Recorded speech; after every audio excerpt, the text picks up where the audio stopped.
warahmatullahi wabarakatuh. Waalaikumsalam warahmatullahi wabarakatuh. Alhamdulillah pada hari ini kita bisa berkumpul di ruangan kita ini untuk membahas bersama-sama mengenai proses belajar mengajar kita di kelas. Yang insya Allah bisa kita sesuaikan dengan perangkat pembelajaran kita. Hari ini kita akan membahas mengenai perangkat-perangkat pembelajaran kelengkapan kita sebelum yang berkaitan dengan proses belajar mengajar kita di kelas. Jadi yang paling penting itu sebelum kita memulai proses pembelajaran, kita siapkan dulu semua kelengkapan kita, seperti perangkat pembelajaran, RPB dan sebagainya. Jadi berkaitan dengan supervisi kemarin saya di kelas bersama Ibu Suryanti, dan mungkin ada hal-hal yang perlu kita perbaiki lagi ke depan. Nah, untuk kita semua, bukan cuma untuk Ibu Suryanti, tapi kita semua, termasuk kepada saya sendiri. Mungkin ada baiknya sebelum kita mulai pelajaran, jadi kita pedomani perangkat pembelajaran yang telah kita buat itu, mulai dari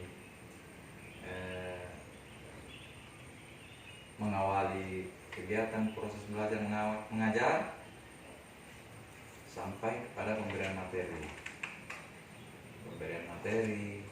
memberikan rangkuman berkaitan dengan materi kita pada saat mungkin di akhir-akhir pelajaran. Kemudian memperhatikan juga anak-anak kita.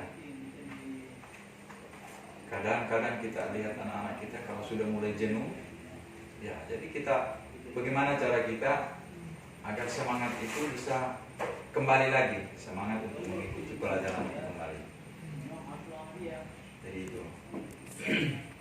Jadi perlu kita sebelum mengawali itu perlu kita memeriksa kesiapan siswa, melakukan kegiatan persepsi. Nah, kemudian setelah itu kita masuk kepada kegiatan inti. Jadi perlu juga kita sebelum masuk ke kelas, malam juga kita bagus belajar, baca-baca lagi materi apa yang akan kita sampaikan besok di kelas. Setidaknya kita kuasai dulu materinya. Kemudian kita berjumpa atau ketemu dengan anak-anak kita supaya lebih enak, lebih mudah juga dipahami dan diterima oleh siswa kita. Itu tadi pengusahaan materi pembelajaran, terus mengaitkan materi dengan pengetahuan lain yang relevan sesuai dengan materi kita. Menyampaikan materi dengan jelas sesuai dengan hierarki belajar. Setelah itu tahap selanjutnya pendekatan strategi pembelajaran. Ya itu tadi kita sudah masuk melaksanakan pembelajaran sesuai dengan kompetensi. Nah itu juga perlu sebelum kita mulai pembelajaran. Setelah kita sampaikan kepada anak-anak kita materinya, kita juga perlu menyampaikan tujuan. Tujuan apa yang akan kita capai pada proses belajar mengajar sesuai dengan materi yang akan kita sampaikan. Jadi tujuannya harus disampaikan kepada anak-anak. Apa tujuannya yang berkaitan dengan materi kita. Bisa juga mengawali itu, ini mohon maaf, sebelum kita mengawali kita periksa dulu semuanya, mulai dari kesiapan siswa, dari bukunya, pulpennya, kemudian kita bisa juga memperhatikan kelasnya, ruangannya, apakah sudah bersih atau belum. Itu juga akan memberikan semangat bukan cuma kepada siswa, tapi kita juga guru-guru bisa semangat apabila ruangan kita bersih. Bisa juga sebelum mengawali, kalau ada waktu yang bisa disisipkan, kita kasih kuis-kuis yang berkaitan dengan materi-materi yang lalu. 1-2 nomor kita kasih kuis supaya ingatan anak-anak kita itu terus berkesinambungan. Materi yang hari ini akan diingat terus sampai pertemuan berikutnya. Juga bisa kita kasih semacam semangat-semangat, apakah sebelum mengawali, kalau semacam mungkin guru yang masuknya pagi mungkin tidak, anak-anak belum terlalu ngantuk, tapi kalau jam-jam seperti ini, jam-jam 11 ke atas, jam materi pelajaran atau mata pelajaran selanjutnya, kadang itu anak-anak kita akan mengantuk. Jadi bagaimana kita memberikan semangat kepada anak-anak kita, ya bagaimana caranya? Apakah mengajak anak-anak refleksi sebentar, bernyanyi atau apa? Kemudian bisa juga kita kalau saya pernah melakukan itu, kalau mengajar tidak monoton di dalam kelas, semacam berceramah. Berceramah di dalam kelas, memberikan materi, mendikte atau apa. Bisa juga kita ajak anak-anak keluar melihat keadaan atau suasana di luar kelas. Itu bisa kita manfaatkan menjadi bahan ajar kita. Pohon-pohon, alam di sekitar kita bisa menjadi bahan ajar kita. Saya pernah menggunakan itu, seperti menggunakan pohon kelapa. Jadi saya ganti nama materinya dengan nama pohon itu. Daunnya, kadang kalau anak-anak kita mungkin susah menghafalkan, jadi saya umpamakan, saya ganti dengan daun kelapa dengan kalimat apa yang mungkin anak-anak susah menghafalnya, mengingatnya. Daun kelapa misalnya kita umpamakan dengan materi apa yang sulit, itu bisa kita bawa anak-anak keluar dari ruangan kita. Kalau umpama kita punya jam di kelas itu 4 jam atau 3 jam, 2 jam, setengahnya bisa kita bawa di luar kelas. Anak-anak dia bisa semangat, tidak mengantuk. Setelah itu bisa kita bawa kembali ke dalam ruangan.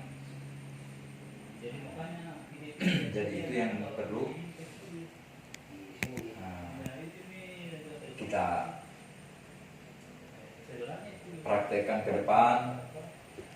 Mudah-mudahan semakin bagus pembelajaran kita ke depan terhadap anak-anak. Berkaitan dengan kemarin saya di ruangan bersama Ibu Sulianti melihat sudah bagus sekali penguasaan materi Ibu Sulianti ini, bagus sekali. Tapi mungkin masih ada hal-hal yang bukan kurang juga, cuman mungkin bagus kalau dilaksanakan, seperti memperhatikan ruangan kelas dibersihkan dulu, diajak anak-anak kemarin kayaknya jam-jam mengantuk, dikasih semangat dulu. Kalau lainnya menurut saya sudah bagus. Kemudian yang perlu juga kita kembangkan, bisa lakukan ke depan, kita manfaatkan kalau bisa, jangan terlalu fokus mengharapkan atau jangan terlalu mengandalkan papan tulis. Bisa kita menggunakan media-media lain, semacam kertas atau gambar-gambar yang itu tadi yang saya bilang, bisa mudah dipahami, mudah diingat oleh anak-anak kita. Kemudian kita perhatikan etika anak-anak. Jadi kita mengajar itu bukan cuma mendapatkan pengetahuan tulisan yang ada di buku-buku itu, tapi yang akan kita capai. Makanya tadi ada dikatakan tujuan pembelajaran, supaya anak-anak di masyarakat itu bisa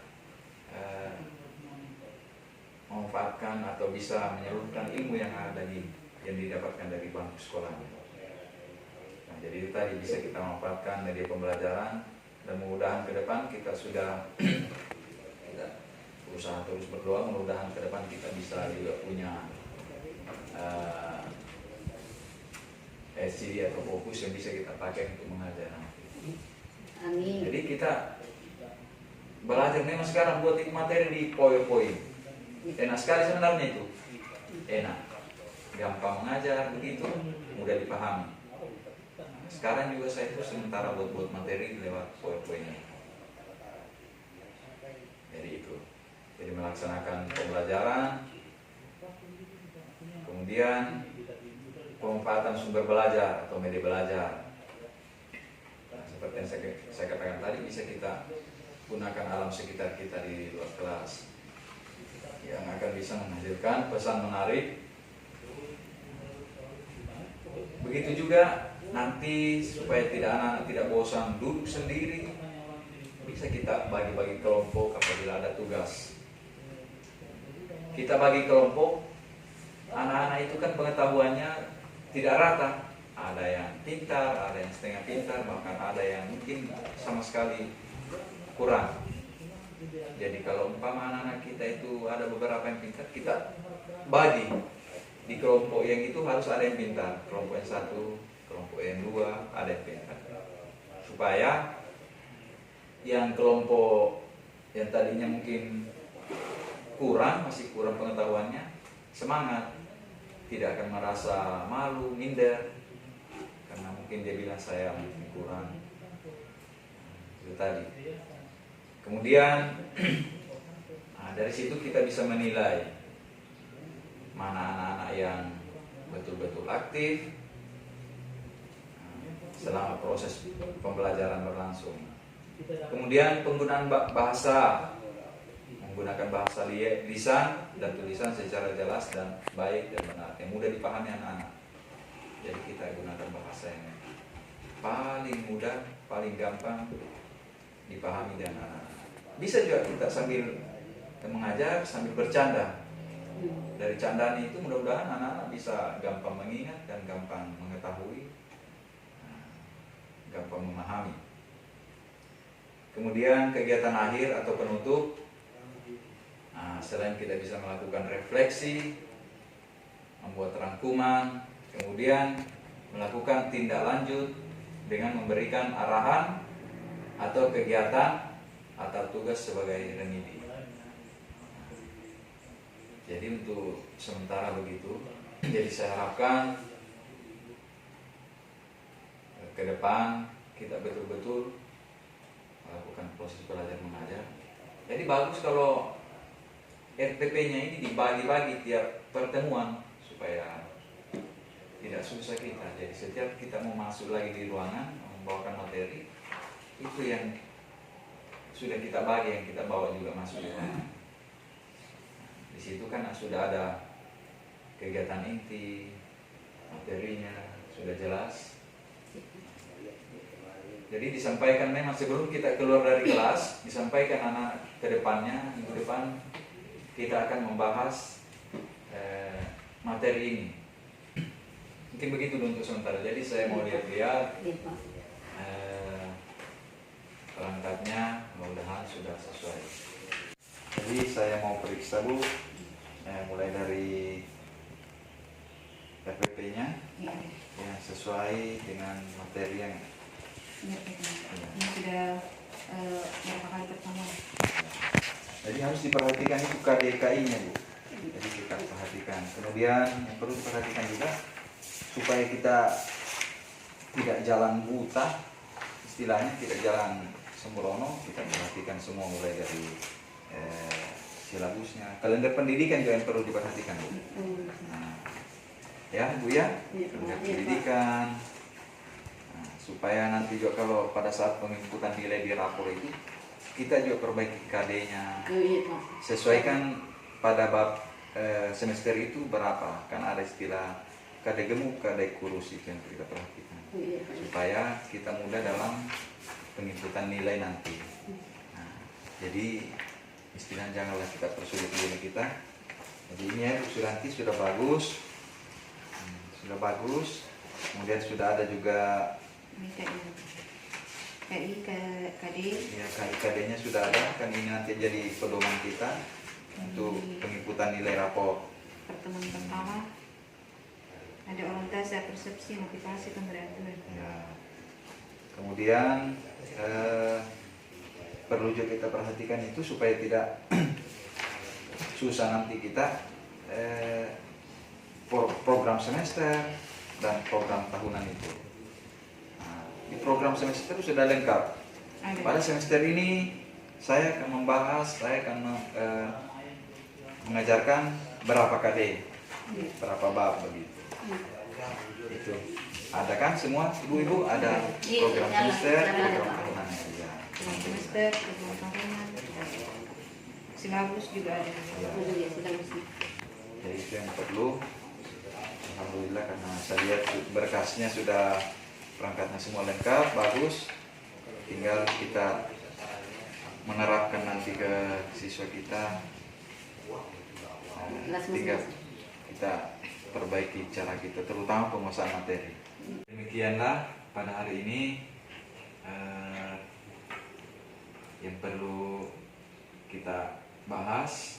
Semoga kedepannya bisa kita perbaiki lagi. Mulai dari proses belajar mengajar kita sampai pada proses penilaian. Insya Allah ke depan siswa dan sekolah kita ini bisa lebih baik lagi. Terima kasih saya ucapkan kepada ibu-ibu bisa meluangkan waktunya untuk mengikuti kegiatan ini. Saya akhiri. Assalamualaikum warahmatullahi wabarakatuh. Waalaikumsalam warahmatullahi wabarakatuh.